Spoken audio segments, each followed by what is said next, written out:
Saya rasanya lebih berat berdiri di sini daripada waktu dipanggil Pansus Senturi. Dan saya bisa merasakan itu karena konten dari moral dan etikanya jelas berbeda.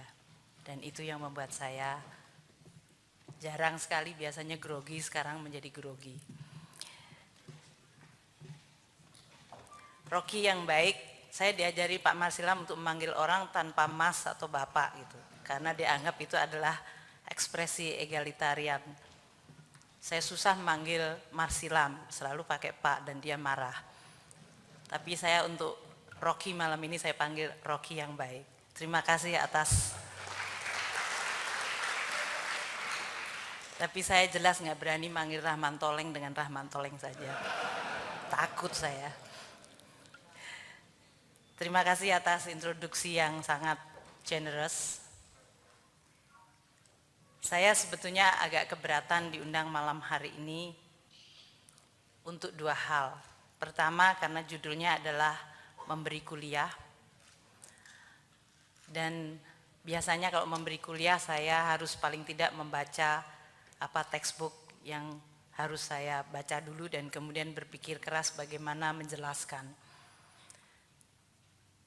Dan malam ini tidak ada kuliah di gedung atau di hotel yang begitu bagus, itu biasanya kuliah kelas internasional atau spesial biasanya, hanya untuk eksekutif yang bayar SPP-nya mahal dan pasti neolib itu. Oleh karena itu saya revisi, mungkin namanya lebih adalah ekspresi saya untuk diminta bicara tentang kebijakan publik dan etika publik. Yang kedua, meskipun tadi Mas Rocky menyampaikan, kembali pakai mas lagi. Susah jadi orang Jawa.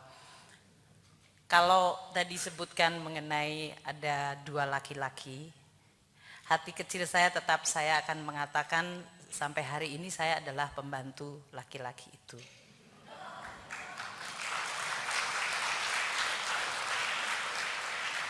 Dan malam ini saya akan sekaligus menceritakan tentang konsep etika yang saya pahami. Pada saat saya masih menjadi pembantu, secara etika saya tidak boleh untuk mengatakan hal yang buruk kepada siapapun yang saya bantu. Jadi saya mohon maaf kalau agak berbeda dan aspirasinya tidak sesuai dengan Anda malam hari ini.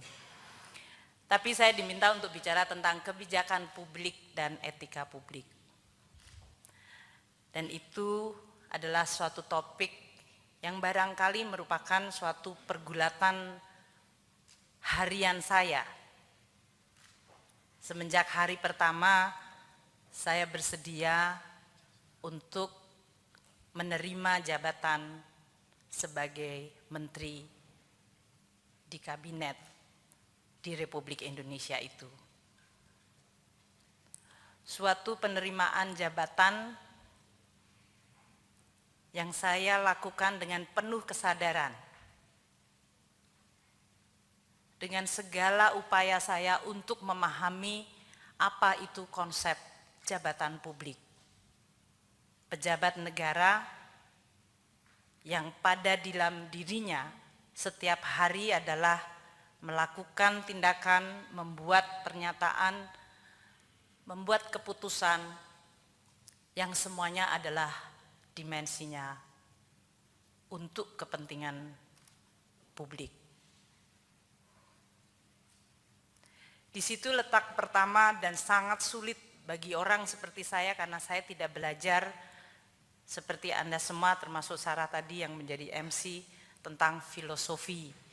Namun saya dididik oleh keluarga untuk memahami etika di dalam pemahaman seperti yang saya ketahui. Bahwa sebagai pejabat publik hari pertama saya harus mampu untuk membuat garis antara apa yang disebut sebagai kepentingan publik dengan kepentingan pribadi saya dan keluarga atau kelompok. Dan sebetulnya tidak perlu harus menjadi muridnya Rocky Gerung di Filsafat UI untuk pintar mengenai itu. Karena kita belajar 30 tahun di bawah rezim Presiden Soeharto, di mana begitu acak hubungan dan acak-acakan hubungan antara kepentingan publik dan kepentingan pribadi. Dan itu merupakan modal awal saya untuk memahami konsekuensi menjadi pejabat publik yang setiap hari harus membuat kebijakan publik dengan domain saya sebagai makhluk yang juga punya privacy atau kepentingan pribadi. Di dalam ranah itulah kemudian hari-hari pertama dan sampai dengan lebih dari 5 tahun saya bekerja untuk pemerintahan ini. Topik mengenai apa itu kebijakan publik dan bagaimana kita harus dari mulai berpikir, merasakan, bersikap, dan membuat keputusan menjadi sangat penting. Tentu saya tidak perlu harus mengulangi, karena itu menyangkut yang disebut tujuan konstitusi, yaitu kepentingan masyarakat banyak, yaitu mencapai kesejahteraan rakyat yang adil dan makmur. Jadi kebijakan publik dibuat tujuannya adalah untuk melayani masyarakat. Kebijakan publik dibuat melalui dan oleh kekuasaan. Karena dia dibuat oleh institusi publik yang eksis karena dia merupakan produk dari suatu proses politik dan dia memiliki kekuasaan untuk mengeluarkannya. Disitulah letak persinggungan atau yang disebut sebagai ingredient utama dari kebijakan publik, yaitu unsur kekuasaan. Dan kekuasaan itu sangat mudah menggelincirkan kita.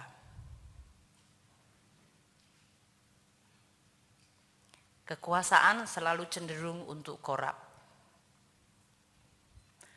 Tanpa adanya pengendalian dan sistem pengawasan, saya yakin kekuasaan itu pasti korup. Itu sudah dikenal oleh kita semua. Namun pada saat Anda berdiri sebagai pejabat publik, memiliki kekuasaan, dan kekuasaan itu sudah dipastikan akan membuat kita korup, maka pertanyaan, kalau saya mau menjadi pejabat publik dan tidak ingin korup, apa yang harus saya lakukan? Oleh karena itu, di dalam proses-proses yang dilalui atau saya lalui, jadi ini lebih saya cerita daripada kuliah. Dari hari pertama, karena begitu khawatirnya, tapi juga pada saat yang sama punya perasaan anxiety untuk menjalankan kekuasaan, namun saya tidak ingin tergelincir kepada korupsi. Maka pada hari pertama Anda masuk kantor, Anda bertanya dulu kepada sistem pengawas internal Anda dan staf Anda. Apalagi waktu itu jabatan dari Bappenas menjadi Menteri Keuangan. Dan saya sadar sesadar-sadarnya bahwa kewenangan dan kekuasaan Kementerian Keuangan atau Menteri Keuangan sungguh sangat besar. Bahkan pada saat saya tidak berpikir korup pun orang sudah berpikir ngeres mengenai hal itu. Bayangkan seseorang harus mengelola suatu resources yang omsetnya tiap tahun sekitar mulai 400 triliun sampai sekarang di atas 1000 triliun. Itu omset. Total asetnya mendekati 3000 triliun lebih.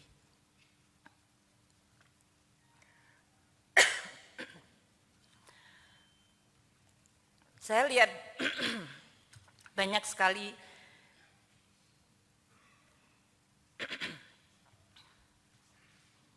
kalau bicara uang terus langsung.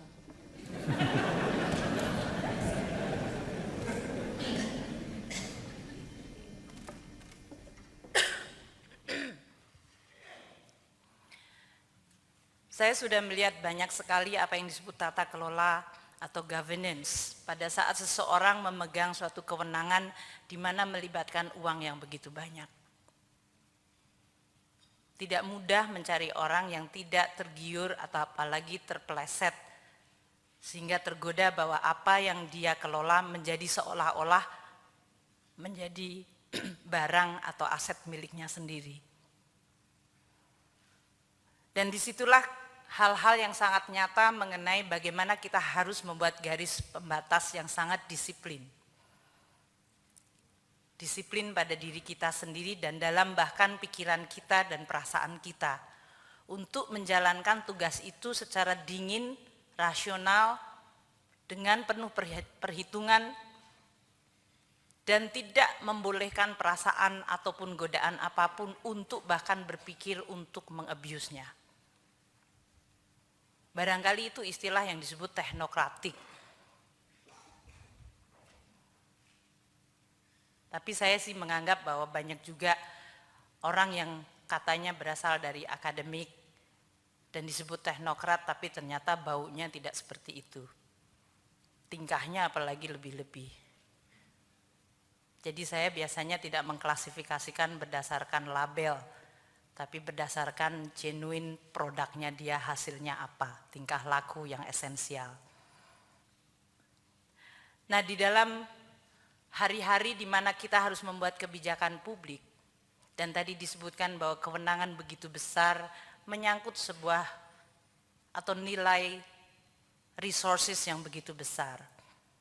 Kita mencoba untuk menegakkan rambu-rambu, internal maupun eksternal. Mungkin contoh untuk internal, hari pertama saya tanya sama Inspektorat Jenderal saya, tolong beri saya list apa yang boleh dan tidak boleh dari seorang menteri. Biasanya mereka bingung, tidak pernah ada menteri tanya begitu ke saya, Bu. Karena menteri boleh semuanya, termasuk boleh mecat saya. Kalau seorang menteri kemudian menanyakan apa yang boleh dan nggak boleh, buat mereka menjadi suatu pertanyaan yang sangat janggal. Untuk kultur birokrat itu sangat sulit dipahami. Di dalam konteks yang lebih besar, pengawasan yang lebih besar adalah dengan rambu-rambu. Kita membuat standar operating prosedur, tata cara, tata kelola untuk membuat bagaimana kebijakan dibuat. Bahkan menciptakan sistem check and balance. Karena kebijakan publik dengan menggunakan elemen kekuasaan, dia sangat mudah untuk memunculkan konflik kepentingan.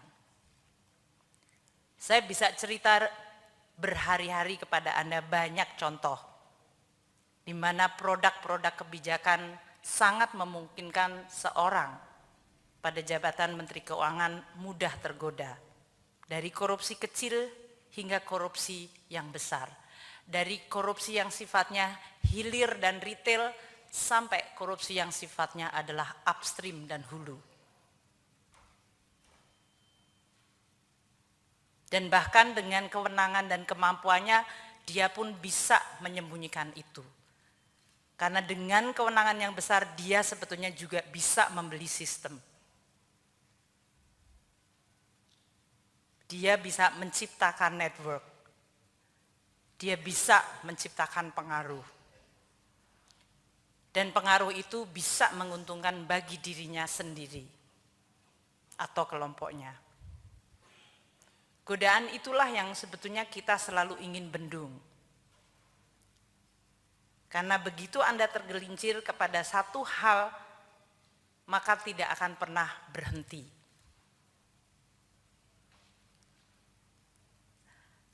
Namun, meskipun kita mencoba untuk menegakkan aturan, membuat rambu-rambu, dengan menegakkan pengawasan internal dan eksternal, sering bahwa pengawasan itu pun masih bisa dilewati. Disinilah kemudian muncul apa yang disebut unsur etika. Karena etika menempel di dalam diri kita sendiri. Di dalam cara kita melihat apakah sesuatu itu pantas atau tidak pantas? Apakah sesuatu itu mengkhianati atau tidak mengkhianati kepentingan publik yang harus kita layani? Apakah kita punya keyakinan bahwa kita tidak sedang mengkhianati kebenaran? Etika itu ada di dalam diri kita. Dan kemudian kalau kita bicara tentang total, atau dalam bahasa ekonomi yang keren namanya agregat. Setiap kepala kita dijumlahkan menjadi etika yang sifatnya agregat atau publik. Pertanyaannya adalah apakah di dalam domain publik ini setiap etika pribadi kita bisa dijumlahkan dan menghasilkan barang publik yang kita inginkan, yaitu suatu rambu-rambu norma yang mengatur dan memberikan guidance kepada kita. Saya termasuk yang sungguh sangat merasakan penderitaan selama menjadi menteri, karena itu tidak terjadi. Waktu saya menjadi menteri, sering saya harus berdiri atau duduk berjam-jam di DPR. Di situ anggota DPR bertanya banyak hal. Kadang-kadang bernada pura-pura sungguh-sungguh. Mereka mengkritik begitu keras.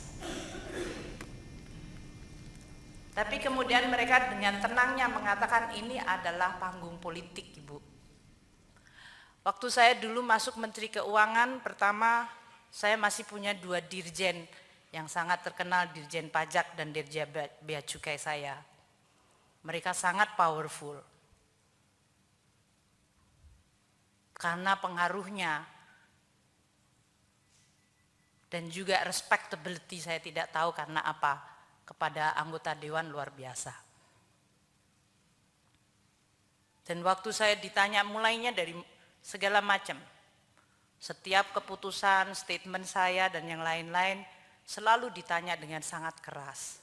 Saya tadinya cukup naif mengatakan, oh ini ongkos demokrasi yang harus dibayar. Dan saya legowo saja dengan tenang saya menulis pertanyaan-pertanyaan mereka. Waktu sudah ditulis mereka keluar dari ruangan, nggak pernah peduli mau dijawab atau tidak. Kemudian saya dinasehati oleh dirjen saya itu, Ibu nggak usah dimasukkan ke hati Bu, hal seperti itu. Itu hanya episode, satu drama saja. Tapi kemudian itu menimbulkan suatu pergolakan batin orang seperti saya. Karena saya kemudian bertanya, tadi dikaitkan dengan etika publik. Kalau orang bisa secara terus-menerus berpura-pura dan media memuat dan tidak ada satu kelompok pun mengatakan bahwa itu adalah kepura-puraan, maka kita bertanya apalagi, siapa lagi yang akan menjadi guidance yang mengingatkan kita kepada apa yang disebut norma kepantasan. Dan itu sungguh berat.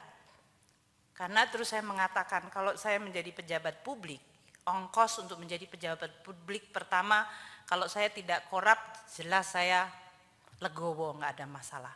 Tapi yang kedua saya menjadi khawatir saya akan split personality. Waktu di dewan saya menjadi personality yang lain, nanti di kantor saya akan menjadi lain lagi, waktu di rumah saya lain lagi. Untung suami dan anak-anak saya tidak pernah bingung yang mana saya waktu itu.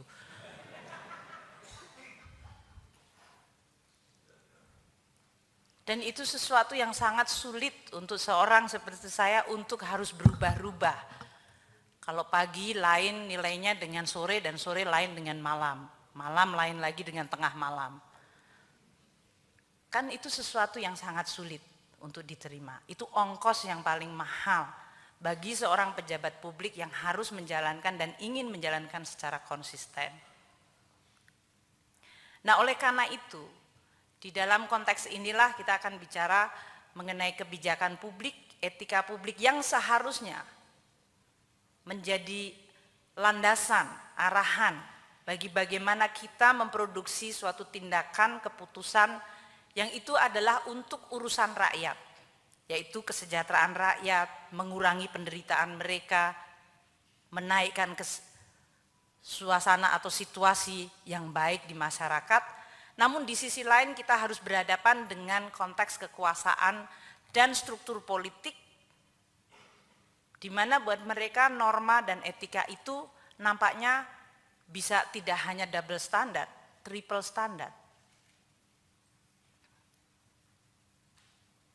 Dan bahkan kalau kita bicara tentang istilah dan konsep mengenai konflik kepentingan, saya betul-betul terpana. Waktu saya menjadi Executive Director di IMF, pertama kali saya mengenal apa yang disebut birokrat dari negara-negara maju. Hari pertama saya diminta untuk melihat dan tanda tangan mengenai etika sebagai seorang Executive Director, do dan don'ts. Di situ juga disebutkan mengenai konsep konflik kepentingan. Bagaimana suatu institusi yang memproduksi suatu policy publik untuk level internasional mengharuskan setiap elemen orang yang terlibat di dalam proses politik itu atau proses kebijakan itu harus menanggalkan konflik kepentingannya. Dan kalau kita ragu, kita boleh tanya, apakah kalau saya melakukan ini atau menjabat yang ini termasuk dalam domain konflik kepentingan, dan mereka memberikan counsel untuk kita untuk bisa membuat keputusan yang baik. Sehingga bekerja di institusi seperti itu menurut saya mudah. Dan kalau sampai Anda tergelincir ya kebangetan aja Anda. Namun waktu kembali ke Indonesia dan setahu saya dengan pemahaman mengenai konsep konflik kepentingan, saya sering menghadiri suatu rapat membuat suatu kebijakan di mana kebijakan itu akan berimplikasi kepada anggaran, entah belanja, entah insentif, dan pihak yang ikut duduk di dalam kebijakan itu adalah pihak yang akan mendapatkan keuntungan itu. Dan tidak ada rasa risih. Hanya untuk menunjukkan bahwa yang penting pemerintahan efektif, jalan. Kuenya dibagi ke siapa itu adalah urusan sekunder. Anda bisa melihat bahwa kalau pejabat itu adalah backgroundnya pengusaha, meskipun yang bersangkutan mengatakan telah meninggalkan seluruh bisnisnya, tapi semua orang tahu bahwa adiknya, kakaknya, anaknya, teteh, mama, AA, semuanya masih run. Dan dengan tenangnya berbagai kebijakan, bahkan kadang-kadang yang membuat saya terpana. Karena dalam hal ini apa yang disebutnya? Kalau dalam bahasa Inggris apa namanya? I drop my jaw gitu apa Pak? Bengong gitu. Kita bingung bahwa ada suatu keputusan dibuat, dan saya banyak catatan pribadi saya di buku saya. Ada keputusan ini, tiba-tiba besok lagi keputusan itu ternyata yang mengimport adalah perusahaannya dia.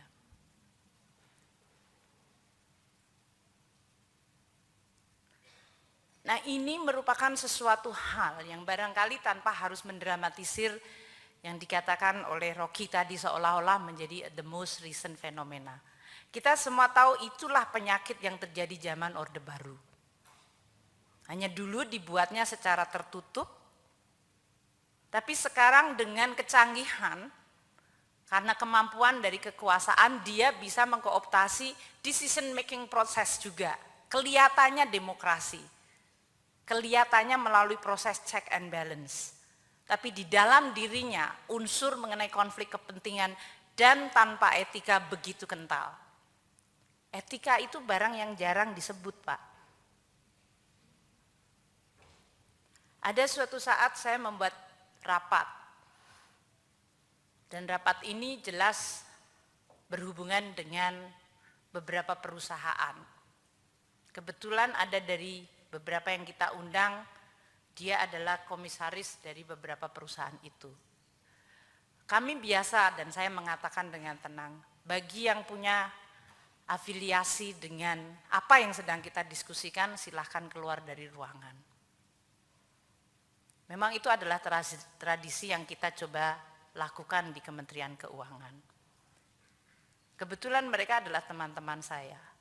Tapi teman-teman saya itu dengan bitter mengatakan, Mbak Ani jangan sadis-sadis amat lah kayak gitu. Kalaupun kita suruh keluar juga diem-diem aja, nggak usah caranya kayak gitu.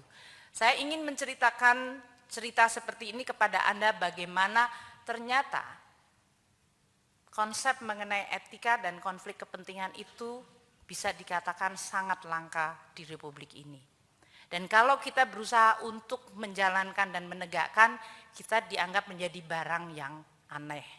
Jadi tadi kalau MC-nya mengatakan bahwa saya seperti orang yang mau menjelaskan di luar gua itu ada sinar dan dunia yang begitu bagus, di dalam saya malah dianggap seperti orang yang cerita yang enggak-enggak aja. Belum kalau di dalam konteks politik besar, kemudian wah ini konsep barat, pasti ya saja Sri Mulyani, neolit. Jadi saya mungkin akan mengatakan bagaimana ke depan di dalam proses politik. Tentu adalah suatu keresahan buat kita. Karena episode yang terjadi beberapa kali adalah bahwa di dalam ruangan publik, rakyat atau masyarakat yang seharusnya menjadi the ultimate shareholder dari kekuasaan, dia memilih kepada siapapun menjadi CEO dari Republik ini, dan dia juga memilih orang-orang yang dia minta untuk menjadi pengawas atau cek terhadap CEO-nya. Dan proses ini ternyata juga tidak murah dan mudah. Sudah banyak orang yang mengatakan untuk menjadi seorang jabatan eksekutif dari level kabupaten, kota, provinsi membutuhkan biaya yang luar biasa, apalagi presiden pastinya. Dan biayanya sungguh sangat tidak bisa dibayangkan untuk suatu beban seseorang. Saya Menteri Keuangan, saya biasa mengurusi ratusan triliun bahkan ribuan. Tapi saya tidak kaget dengan angka. Tapi saya akan kaget kalau itu menjadi beban personal. Seseorang akan menjadi kandidat mengeluarkan biaya sebesar itu. Kalkulasi mengenai return on investment saja tidak masuk. Bagaimana Anda mengatakan, dan waktu saya mengatakan, saya lihat struktur gaji pejabat negara sungguh sangat tidak rasional. Dan kita pura-pura tidak boleh menaikkan, karena kalau menaikkan dianggap kita mau menyejahterakan diri sebelum menyejahterakan rakyat. Sehingga muncullah anomali yang sangat tidak bisa dijelaskan oleh logika akal sehat. Makanya tadi Rocky bilang yang ada akal miring. Saya mencoba sebagai pejabat negara untuk mengembalikan akal sehat dengan mengatakan strukturnya harus dibenahi lagi. Namun tetap toh tidak bisa menjelaskan suatu proses politik yang begitu sangat mahalnya. Sehingga memunculkan suatu kebutuhan untuk berkolaborasi dengan sumber financial. Dan disitulah kontrak terjadi. Di tingkat daerah tidak mungkin itu dilakukan dengan membayar melalui gajinya. Bahkan melalui APBD-nya pun tidak mungkin, karena size dari APBD-nya kadang-kadang juga tidak sebesar atau mungkin juga lebih sulit. Sehingga yang bisa adalah melalui policy yang bisa dijual belikan. Dan itu adalah bentuk hasil dari suatu kolaborasi. Pertanyaan untuk kita semua, bagaimana kita menyikapi hal ini di dalam konteks bahwa produk dari kebijakan publik melalui sebuah proses politik yang begitu mahal sudah pasti akan distorted dengan struktur yang membentuk awalnya. Karena kebijakan publik adalah hilirnya, hasil akhir. Hulunya yang memegang kekuasaan, lebih hulu lagi adalah prosesnya untuk mendapatkan kekuasaan itu sedemikian mahal. Dan itu akan menjadi pertanyaan yang konstan untuk sebuah sistem demokrasi. Maka pada saat kita dipilih atau diminta untuk menjadi pembantu atau bagian dari pemerintah, tentu kita tidak punya ilusi bahwa ruangan politik itu vakum atau hampa dari kepentingan. Politik di mana saja adalah tentang kepentingan. Dan kepentingan itu kawin di antara beberapa kelompok untuk mendapatkan kekuasaan itu. Hasil perkawinannya adalah siapa saja yang pada akhirnya menjadi pemenang. Kalau pada hari ini tadi disebutkan ada yang menanyakan atau menyesalkan, ada yang menangisi, ada yang gelok. Kenapa kok Sri Mulyani akhirnya memutuskan untuk mundur dari Menteri Keuangan? Tentu ini adalah suatu kalkulasi di mana saya menganggap bahwa sumbangan saya atau apapun yang saya putuskan sebagai pejabat publik tidak lagi dikehendaki di dalam sebuah sistem politik di mana perkawinan kepentingan itu begitu sangat dominan dan nyata. Banyak yang mengatakan itu adalah kartel. Saya lebih suka pakai kata kawin. Walaupun jenis kelaminnya sama.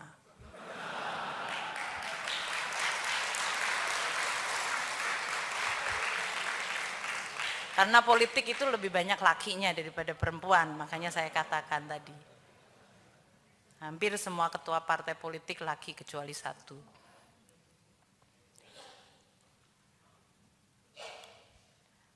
Dan di dalam bahwa di mana sistem politik tidak menghendaki lagi atau dalam hal ini tidak memungkinkan etika publik itu bisa dimunculkan, maka untuk orang seperti saya akan menjadi sangat tidak mungkin untuk eksis. Karena pada saat saya menerima tanggung jawab untuk menjadi pejabat publik, saya sudah berjanji pada diri saya sendiri, saya tidak ingin menjadi orang yang akan mengkhianati dengan berbuat korup. Saya tidak mengatakan itu gampang, sangat painful, sungguh painful sekali. Dan saya tidak mengatakan bahwa saya tidak pernah mencucurkan atau meneteskan air mata untuk menegakkan prinsip itu.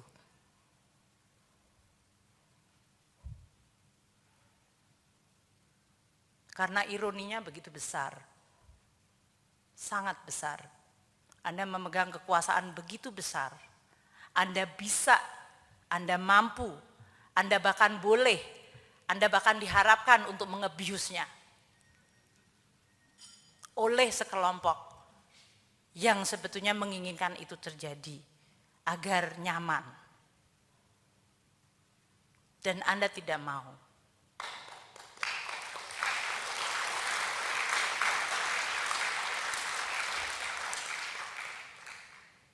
Pada saat yang sama Anda tidak selalu diapresiasi. P2D kan baru muncul sesudah saya mundur.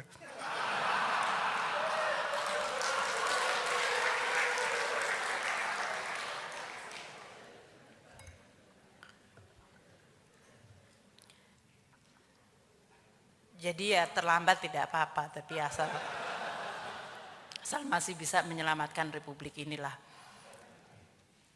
Jadi saya tidak tahu tadi, Rocky tidak ngasih tahu saya berapa menit atau berapa jam.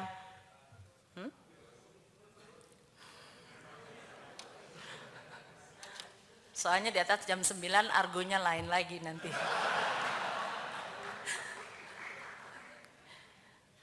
Jadi saya nggak tahu. Jadi mungkin saya kembalikan gimana caranya saya harus menutup ini. Ini kayak nyanyi aja balik terus nanti.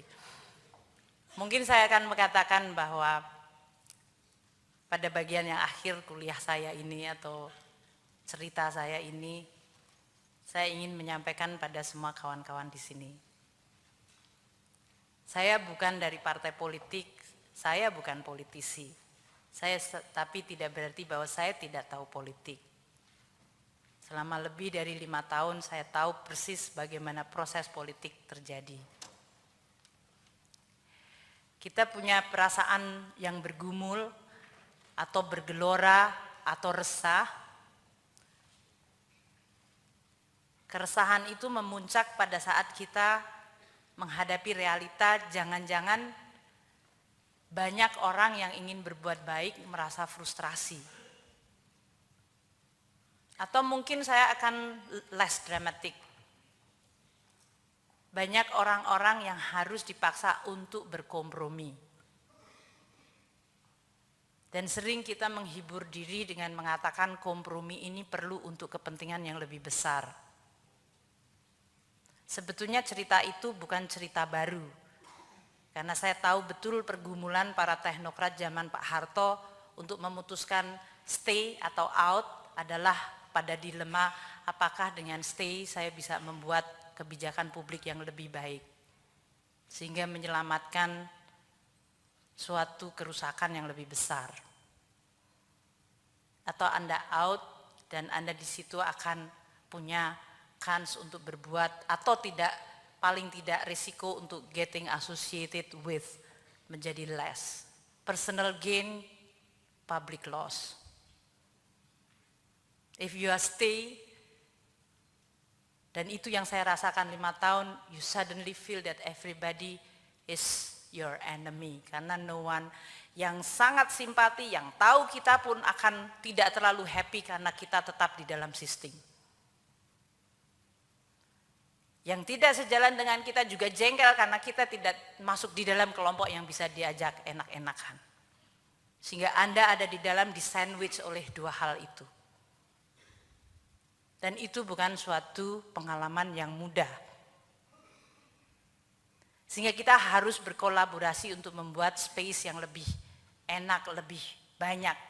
Sehingga kita bisa menemukan kesamaan.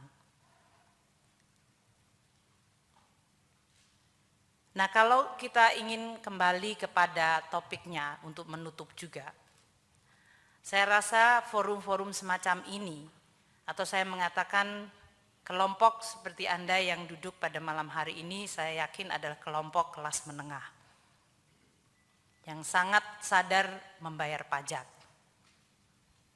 Membayarnya tentu tidak sukarela, tidak ada orang yang patriotik untuk mengatakan dia membayar pajak sukarela.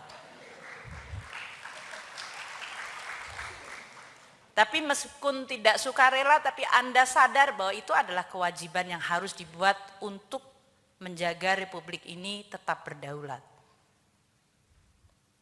Dan orang seperti Anda yang karena tahu membayar pajak adalah kewajiban dan sekaligus hak untuk menagih kepada negara mengembalikan dalam bentuk sistem politik yang kita inginkan.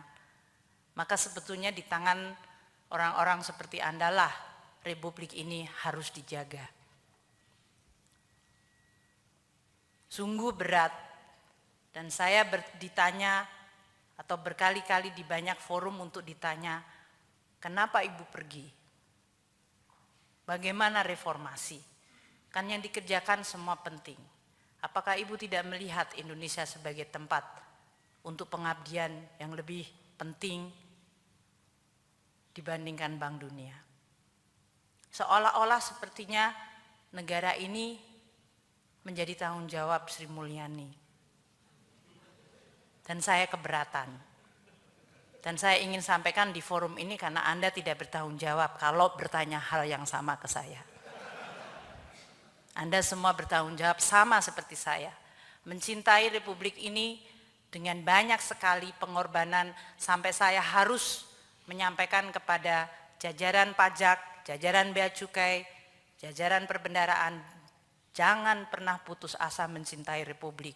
Saya tahu sungguh sulit mengurusnya pada masa-masa transisi yang sangat pelik. Kecintaan itu paling tidak akan terus memelihara suara hati kita dan bahkan menjaga etika kita di dalam bertindak dan berbuat serta membuat keputusan. Dan saya ingin membagi kepada teman-teman di sini, karena terlalu banyak di media seolah-olah ditunjukkan yang terjadi dari aparat di Kementerian Keuangan yang sudah direformasi masih terjadi kasus seperti Gayus. Saya ingin memberikan testimoni bahwa banyak sekali aparat yang betul-betul genuinely mereka adalah orang-orang yang dedicated. Mereka yang cinta Republik sama seperti Anda. Mereka juga kritis, mereka punya nurani, mereka punya harga diri. Dia bekerja pada masing-masing unit. Mungkin mereka tidak bersuara karena mereka adalah bagian dari birokrat yang tidak boleh bersuara banyak tapi harus bekerja. Sebagian kecil adalah kelompok rakus yang dengan kekuasaan dan kewenangan sangat senang untuk mengabuse. Tapi saya katakan sebagian besar adalah orang-orang baik dan terhormat. Saya ingin tolong dibantu. Berilah ruang untuk orang-orang ini untuk dikenali oleh Anda juga dan oleh masyarakat. Sehingga landscape negara ini tidak hanya didominasi oleh cerita, oleh tokoh, apalagi difabrikasi dengan seolah-olah menggambarkan bahwa seluruh sistem ini adalah buruk dan runtuh. Selama seminggu ini saya terus melakukan pertemuan dan sekaligus perpisahan dengan jajaran saya di Kementerian Keuangan. Dan saya bisa memberikan sekali lagi testimoni bahwa perasaan mereka untuk membuktikan bahwa reform bisa jalan ada di sana. Bantu mereka untuk tetap menjaga api itu. Dan jangan kemudian Anda semua di sini bicara dengan saya, ya bisa diselamatkan kalau Sri Mulyani tetap menjadi Menteri Keuangan. Saya rasa tidak juga. Suasana yang kita rasakan pada minggu-minggu yang lalu, bulan-bulan yang lalu, seolah-olah persoalan negara ini disandra oleh satu orang, Sri Mulyani. Sedemikian pandainya proses politik itu diramu sedemikian sehingga seolah-olah persoalannya menjadi persoalan satu orang. Seseorang yang pada suatu ketika dia harus membuat keputusan yang sungguh tidak mudah. Dengan berbagai pergumulan, kejengkelan, kemarahan, kecapean, kelelahan, namun dia harus tetap membuat kebijakan publik. Dia berusaha di setiap pertemuan mencoba untuk meneliti dirinya sendiri apakah dia punya kepentingan pribadi atau kelompok dan apakah dia diintervensi atau tidak, apakah dia membuat keputusan karena ada tujuan yang lain. Berhari-hari, berjam-jam dia bertanya, dia minta, dia mengundang orang. Dan orang-orang ini yang tidak akan segan untuk mengingatkan kepada saya. Karena meskipun mereka tahu saya menteri, mereka lebih tua dari saya. Orang seperti Pak Darmin. Siapa yang bisa bilang atau marahin Pak Marsilam?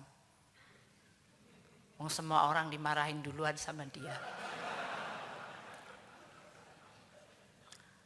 Mereka ada di sana hanya untuk mengingatkan saya berbagai rambu-rambu, berbagai pilihan, dan pilihan sudah dibuat. Dan itu dilaporkan, dan itu diaudit, dan itu kemudian dirapatkan secara terbuka, dan itu kemudian dirapat kerjakan di DPR. Bagaimana mungkin itu kemudian 18 bulan kemudian dia menjadi seolah-olah keputusan individu seorang Sri Mulyani. Proses itu berjalan dan etika sunyi. Akal sehat tidak ada. Dan itu memunculkan suatu perasaan, apakah pejabat publik yang tugasnya membuat kebijakan publik pada saat dia sudah mengikuti rambu-rambu, dia masih bisa di-victimize oleh sebuah proses politik. Saya hanya mengatakan, kalau dulu pergantian rezim, orde lama ke orde baru, orang semua di stigma komunis. Kalau ini khusus didesain pada era reformasi, seorang di stigma dengan Sri Mulyani identik senturi. Mungkin kejadiannya di satu orang saja, tapi sebetulnya analogi dan kesamaan mengenai suatu penghakiman telah terjadi. Sebetulnya disitulah letak kita untuk mulai bertanya, apakah proses politik yang didorong, yang dimotivir, yang ditunggangi oleh suatu kepentingan membolehkan seseorang untuk dihakimi bahkan tanpa pengadilan, divonis tanpa pengadilan. Itu barangkali adalah episode yang sebetulnya sesudah berturut-turut kita memahami konsekuensi sebagai pejabat publik yang tujuannya membuat kebijakan publik dan berpura-pura seolah-olah ada etika dan norma yang menjadi guidance kita, dibenturkan dengan realita-realita politik. Dan untuk itu, saya hanya akan mengatakan sebagai penutup, sebagian dari Anda mengatakan, apakah Sri Mulyani kalah? Apakah Sri Mulyani lari?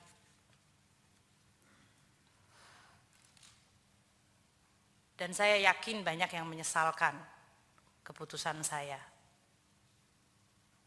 Banyak yang menganggap itu adalah suatu loss atau kehilangan. Di antara Anda semua yang ada di sini, saya ingin mengatakan bahwa saya menang. Saya berhasil. Kemenangan dan keberhasilan saya definisikan menurut saya karena tidak didikte oleh siapapun, termasuk mereka yang menginginkan saya tidak di sini.